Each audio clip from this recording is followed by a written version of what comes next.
कब और किस पॉइंट से आप अपना पीएचडी थीसिस जो है वो लिखने के लिए प्लान कर सकते हो। आज इसके ऊपर थोड़ा बात करते हैं, क्योंकि मैं सोच रहा था कि मैं अपना भी एक्सपीरियंस थोड़ा यहाँ पे शेयर करूँ। जो गलती शायद मैंने किया हुआ था, जो अभी मैं रियलाइज कर रहा हूँ, वो शायद जो मेरे व्यूअर हैं, जो आप लोगों, जो स्टूडेंट है, जो पीएचडी कि अभी लेट्स एज्यूम कि आप अपना अभी स्टार्ट किए हो, कोर्स वर्क वगैरह कर रहे हो, आप अपना mid of that PhD journey पे हो और आपको परमिशन मिल गया है कि आप अपना पीएचडी थीसिस सबमिट करो, तो ये सबके लिए थोड़ा बहुत एप्लीकेबल होगा। एंड आप उस हिसाब से इसको customise and you people are smart, so you can उसको इम्प्रोवाइज करके भी इसको कर सकते हो, प्लान कर सकते हो।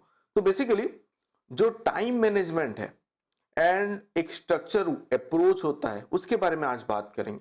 तो यहाँ पे मैंने सोचा कि टाइटल क्या रखा जाए, तो मैं सोचा कि कब और किस पॉइंट से हम इसको स्टार्ट करें।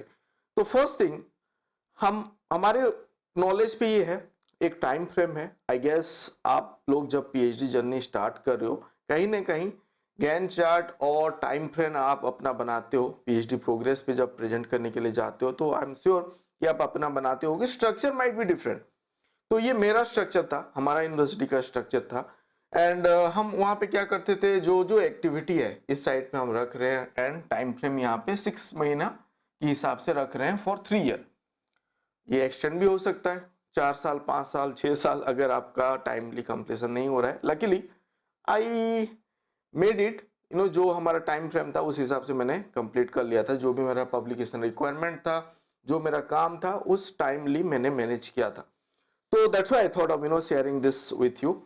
एंड जब आप ये बना रहे हो, तो आप यहाँ पे पर्पल लाइन भी देख सकते हो, जो डॉटेड लाइन है, इसको आप एडजस्ट कर सकते हो। मतलब ये आपको बता रहा है कि आप कौन से स्टेज पे हो।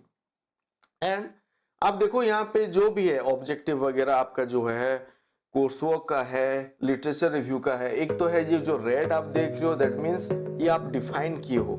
ग्रीन जो है वो आपको मतलब आपको सिग्निफाई कर रहा है कि वो आपने अचीव कर लिया है।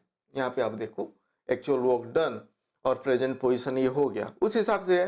एंड हमारा थीसिस का पॉइंट कहाँ पे है, मैंने लास्ट पे रखा हुआ है, थीसिस सबमिशन, सबमिट थीसिस। मैंने यहाँ पे लेट्स एज्यूम कि मैंने 1 साल, लास्ट 1 साल का मैंने रखा है, क्योंकि आई थॉट कि मैक्सिमम काम उस टाइम तक फिनिश हो जा रहा है, so I can start writing it. And that again depend कि आपका यूनिवर्सिटी पे, अगर आपका रिसर्च कमिटी बोल रहे हैं कि नहीं, you can start from the day one itself, that is well and good. आप उस हिसाब से भी प्लान कर सकते हो। जैसे मैंने बोला कि इसको आप अपग्रेड, इम्प्रोवाइज अपने हिसाब से भी कर सकते हो। एंड टाइम फ्रेम जो है, you have to sit with the supervisor, decide, research committee वो भी कमेंट करेंगे, तो उस हिसाब से कस्टमाइज हो ही जाता है। बट आपको अगर इस स्ट्रक्चर पे नहीं है, कैसे काम आप कर रहे हो उसको ट्रैक नहीं करो, आपका कुछ अलग वे पे अप्रोच है, तो आप उस हिसाब से उसको इम्प्रोवाइज उसको कर लीजिए। एंड ये अगर आपके नॉलेज पे है कि कब से स्टार्ट करना है लिखना, कब से आपको परमिशन मिला है, इवन दो आपको परमिशन नहीं मिला है लिखने का, but when you do something, literature review तो आप कर ही रहे हो, पब्लिकेशन वगैरह आपका हो जाएगा जब आपका रिजल्ट और एक्सपेरिमेंटेशन और जो भी आपका हाइपोथेसिस वगैरह आपने सेट किया है वो आप अचीव करते जा रहे हो, तो आपका रिसर्च पेपर वगैरह भी आते रहेगा, कहीं ना कहीं रिव्यू पेपर भी आ रहा है, तो उस हिसाब से आप अपना थीसिस पे जो इंक्लूड करना है वो भी स्टार्ट कर सकते हो। वो हम बात करेंगे फ्यूचर वीडियो पे, इन डिटेल पे बात करेंगे about the structure of it. But यहाँ पे जो पॉइंट कहाँ से एंड किस पॉइंट से स्टार्ट करना है उसको हम फोकस कर रहे हैं। तो where to start, first thing is that you need to understand about your thesis outline. Thesis outline ये अल्टीमेट है, मतलब फाइनल जो एंड प्रोडक्ट है। तो हम थोड़ा सा बैक एंड इंजीनियरिंग अप्रोच यहाँ पे देख रहे हैं, जहाँ पे कि एंड प्रोडक्ट क्या है। तो थोड़ा बहुत आपको नॉलेज भी होना चाहिए कि फाइनली जो आपका थीसिस बनेगा, जो आपका काम है, जो आप अभी कर रहे हो, and you do not know outcome वगैरह क्या होगा। आप प्री डिटरमाइंड होके पीएचडी पे कुछ भी नहीं कर सकते, but still you need to know कि जो आउटलाइन है वो क्या है। तो आउटलाइन जानने के लिए शोध गंगा से अच्छा प्लेटफॉर्म और कोई नहीं है, क्योंकि अल्टीमेटली जो भी यूनिवर्सिटी है, all of them they are bound to submit the thesis to the Shodhganga, मतलब स्कॉलर अपना सबमिट करेगा वाया यूनिवर्सिटी, एंड वहां पे आउटलाइन वगैरह मेंशन है, जो कि शायद आपको बाद में पता चले जब आप अपना थीसिस सबमिट किए हो एंड यूनिवर्सिटी बोल रहा है कि नहीं, now you have to submit your thesis each chapter wise. क्या करना है, मतलब बेसिकली आपको टाइटल एक पीडीएफ एक पेज देना है, सर्टिफिकेट वगैरह का एक देना है, एब्स्ट्रैक्ट का देना है, डिक्लेरेशन का देना है, एक्नॉलेजमेंट का देना है, कंटेंट का देना है, list of table, list of figure, abbreviation, then आपका चैप्टर आ गया, चैप्टर 1 2 3, लेट्स से यहाँ पे आपका मेन जो कंट्रीब्यूटरी वर्क है अप टू 10 चैप्टर है, 5 चैप्टर है, जो भी है ये आ गया, आपका चैप्टर आ गया। फिर कंक्लूजन, समरी, बिब्लियोग्राफी, चैप्टर पे भी आपका कंक्लूजन हो सकता है, इंडिविजुअल चैप्टर। एंड पे और एक चैप्टर है जो कि खाली कंक्लूजन है, फ्यूचर स्कोप वगैरह है। देन समरी है ना, बिब्लियोग्राफी और जो रेफरेंसेस है। सो ये जो आपका फॉर्मेट है, वो ये जो टेम्पलेट है, ये मोस्टली ऑल पीएचडी थीसिस, आपका पीजी डिसर्टेशन वगैरह वो सब पे वो लागू होता है, कॉमन एक टेम्पलेट है। एंड ये टेम्पलेट आपको मिल जाएगा शोधगंगा प्लेटफॉर्म पे भी, एंड उसका जो एक पीएचडी थीसिस का जो टेम्पलेट है वो भी आपको वहां पे मिल जाएगा। But again this is not sufficient, because this is the end product हम जो बात कर रहे हैं, फाइनल जहां पे वो जा रहा है। बट बिफोर दैट अनदर सब एंड प्रोडक्ट मैं बोल सकता हूँ, जो कि आपका थीसिस है। अल्टीमेटली जो थीसिस आपका यूनिवर्सिटी का जो गाइडलाइन और टेम्पलेट फॉलो होगा। So again you need to check your university regulation and guideline. जो आपका रेगुलेशन है, जैसे कि हम यहाँ पे 2019, अभी तो 2022 मैं जब फॉलो कर रहा हूँ तो शायद मैं 2019 और 2016 का फॉलो कर रहा हूँ, that's why I kept it. अभी 2022 नवंबर पे जो रेगुलेशन आया है, उसके साथ जो टेम्पलेट अटैच्ड हुआ होगा, मतलब आपका थीसिस का टेम्पलेट हो गया, जो फाइनल आप थीसिस लिखोगे उसको एक बार आप देख लो। आप जो भी स्टेज पे हो, जैसे मैंने बोला, आप अगर फर्स्ट ईयर पे हो, मिड ऑफ द जर्नी हो, सेकेंड ईयर, थर्ड ईयर, आप उतना साल बिता चुके हो और फाइनल पे हो, एक बार देख लो। सो दैट आपका एक बन जाएगा, आपका सबकॉन्शियसनेस एक आपके दिमाग पे एक बैठ जाएगा, एंड आप फिर अपने हिसाब से उसको प्लान कर सकते हो। क्या है वो थोड़ा देख लेते हैं, सो दैट आप उसको पिक्चराइज कर पाओ। जैसे कि यहाँ पे हमारा यूनिवर्सिटी का जो टेम्पलेट है, आप देख लो, एक मैंने यहाँ पे रख दिया एक ही पेज पे, जैसे कि वैसे आ गया कवर पेज वगैरह, जहाँ पे आपका फ्रंट साइड आ गया, रिवर्स साइड आ जाएगा। Front page basically title page, certificate, abstract, declaration, then plagiarism verification certificate आ गया, एक्नॉलेजमेंट हो गया। तो ये जो पार्ट है वो सिमिलर टू आपका शोधगंगा पे भी जो था वो सब है, सर्टिफिकेट का आ गया। Then content, index page, table of content, figures, abbreviation, notation, then chapters, जो भी आपका चैप्टर है, then conclusion, summary and bibliography. तो इसको अगर हम टैली करें, शोधगंगा एंड हमारा आपका मतलब आपका यूनिवर्सिटी का जो का फॉर्मेट है, थीसिस का जो फॉर्मेट है, आप ऑलमोस्ट सिमिलर पाओगे। यहाँ पे ज्यादा कुछ डिफरेंसेस नहीं होगा, थोड़ा बहुत नोमेनक्लेचर नेम वगैरह पे होगा, बट अल्टीमेटली ये आपका एंड प्रोडक्ट आएगा, इस हिसाब से आएगा। तो आप इस हिसाब से भी प्लान कर सकते हो, and mostly I think it will fit to your university जो टेम्पलेट है। एंड आपका कहीं ना कहीं जो रेफरेंस वगैरह होता है, वहाँ पे वो यूनिवर्सिटी का कहीं कहीं मेंशन होगा कि आप APA 7 फॉलो कीजिए, IEEE फॉलो कीजिए, वो आप देख लो। आपका जो मैंने जैसे बोला कि यूनिवर्सिटी का जो गाइडलाइन है वो सब आपको फॉलो करना होगा। देन अभी बात करते हैं, तो ये आपको फर्स्ट समझ लेना है आउटलाइन। देन नेक्स्ट हो जाएगा कि कहाँ से, किस पॉइंट से आप लिखना स्टार्ट करो। मतलब आपका थीसिस का आप क्या अपना एब्स्ट्रैक्ट लिखना स्टार्ट करो, कि आप चैप्टर 1 जो इंट्रोडक्टरी है, लिटरेचर रिव्यू है, वो लिखना स्टार्ट करो, कहाँ से स्टार्ट करो। सो जो यहाँ पे अगर आप जो हमारे आउटलाइन जो हमने देखा था, मेरा जो ऑब्जर्वेशन है, क्योंकि आप जब अपना लिटरेचर रिव्यू वगैरह इनिशियली स्टार्ट कर रहे हो, तो आपका चैप्टर बनना स्टार्ट हो रहा है अल्टीमेटली, क्योंकि वो अब फिर फिट होगा आपका थीसिस पे भी। तो आप पहले फोकस करना है ये चैप्टर सेक्शन पे। आपको list of figure, acknowledgement, declaration, ये सब बाद में आते ही जाएगा, इसी से ही बिल्ड होगा, देखेंगे इसको।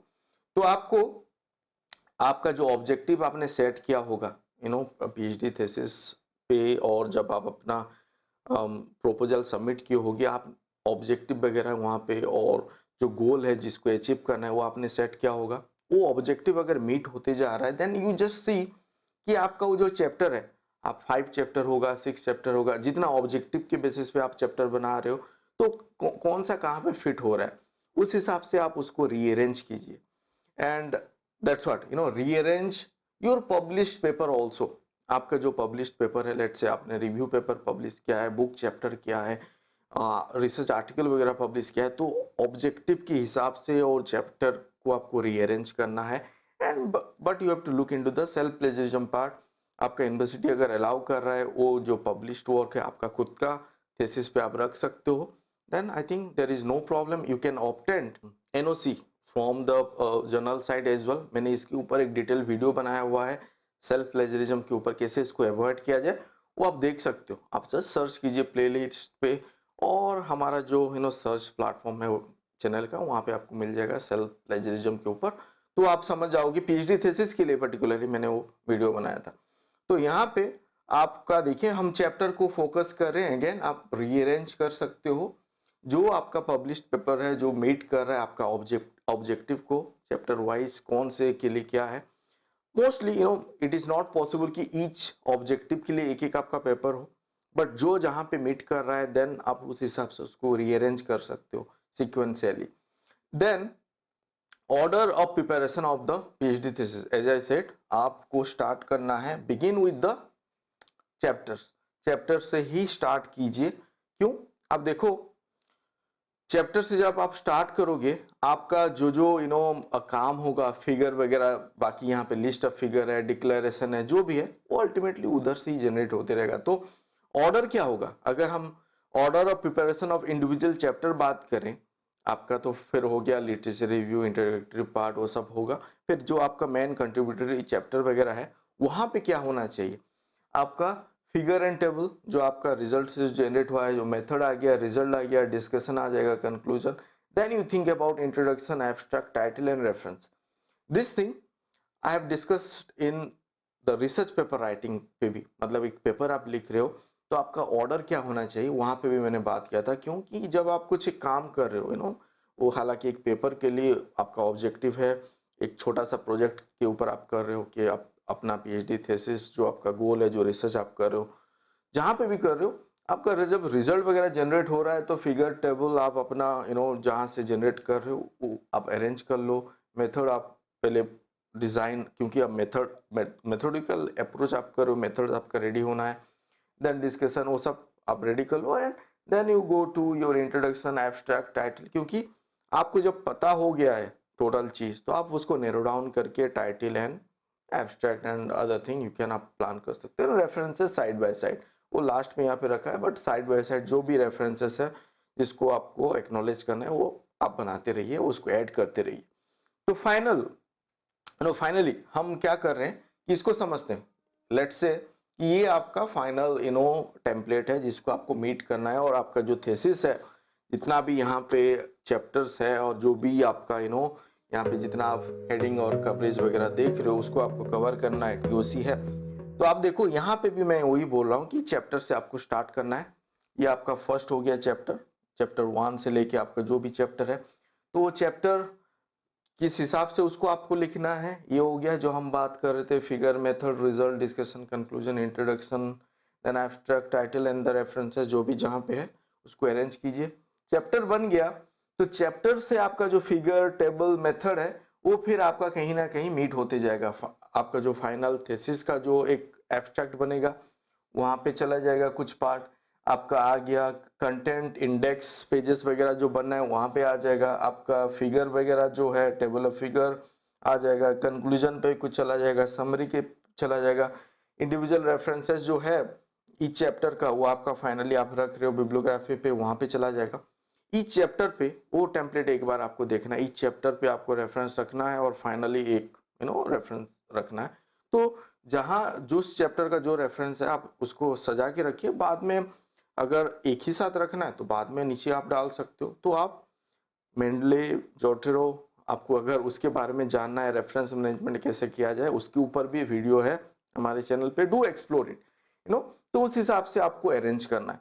तो चैप्टर कैसे बनाना है, देन चैप्टर से कैसे फिर कंटेंट वगैरह कवर होते जाएगा। आपका जो यहाँ पे डिक्लेरेशन है, प्लेजिज्म वेरिफिकेशन सर्टिफिकेट है, अदर जो सर्टिफिकेट है, जो मैंने फर्स्ट स्लाइड में बताया शोध गंगा पे, वहाँ पे जाने का दूसरा मकसद ये भी है कि आपको पता चलेगा आपका यूनिवर्सिटी पे जो थीसिस पहले सबमिट हुआ है, वहाँ पे वो लोग क्या फॉलो किए हैं, कौन सा टेम्पलेट फॉलो किए हैं, कुछ इम्प्रोवाइजेशन हुआ है नहीं हुआ है, छोटा छोटा चीज़ जो हमारे मन पे डाउट होता है, वो भी आपका डाउट क्लियर हो जाएगा।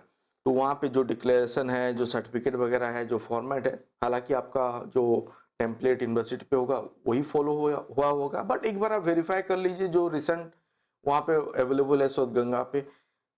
हम उसी यूनिवर्सिटी पे रह के कभी कभी वही डाउट होता है कि किसको पूछे, कहाँ से पूछे, और फाइनली बहुत सारा कंफ्यूजन होता है। तो बेस्ट वे इज टू उसी आपका यूनिवर्सिटी का ही रिसेंट पब्लिश्ड जो थेसिस जो सौद गंगा पे अवेलेबल है उसको एक बार देख लीजिए, तो आपका सब कुछ डाउट क्लियर हो जाएगा। अगर नहीं हो रहा है, मीट योर सुपरवाइजर, आपका जो रिसर्च कमेटी पे जो है आप वो SOP वगैरह देखिए, आपका गाइडलाइन देखिए, सब कुछ अवेलेबल होता है। थोड़ा बहुत मेहनत करना पड़ेगा, बट आई एम श्योर आप बहुत कुछ यहाँ से डाउट वगैरह आपका क्लियर हो गया होगा अगर कुछ है तो। And do let me know ये आपको कैसा लगा, एंड आप बाकी वीडियो वगैरह एक्सप्लोर कीजिए। आप लोगों का कमेंट आ रहा है, I think I have received 1 comment जिसके चलते मैंने ये वीडियो बनाया। सिमिलरली और अगर कहीं पे आप फंस रहे हो, कुछ डाउट और कुछ प्रॉब्लम है, तो डू शेयर एंड हम उसके ऊपर भी काम करेंगे अगर ये फिजिबल हो पाए। एंड वीडियो वगैरह आते रहेगा, already there are so many video that are in pipeline. आप लोगों का जब रिक्वेस्ट आता है तो फिर वो 1-2 महीना आपको थोड़ा वेट करना पड़ेगा, क्योंकि अर्लियर रिक्वेस्ट को हम कवर करते हैं, फिर वो सब वीडियो वगैरह आएगा तो पाइपलाइन पे आते रहेगा। सो आप बने रहिए चैनल पे, जो वीडियो आ रहा है ना कहीं आपके लिए हेल्पफुल है, कुछ ना कुछ सीखने को मिलेगा। बिकॉज जब भी मैं एक कंटेंट पे काम करता हूँ, so I get to know so many thing जो शायद मैंने अपनी PhD के टाइम पे शायद कुछ गलत कर दिया हो, कुछ मिस आउट कर दिया हो, एंड जो अभी मैं आप लोगों के साथ शेयर कर रहा हूँ।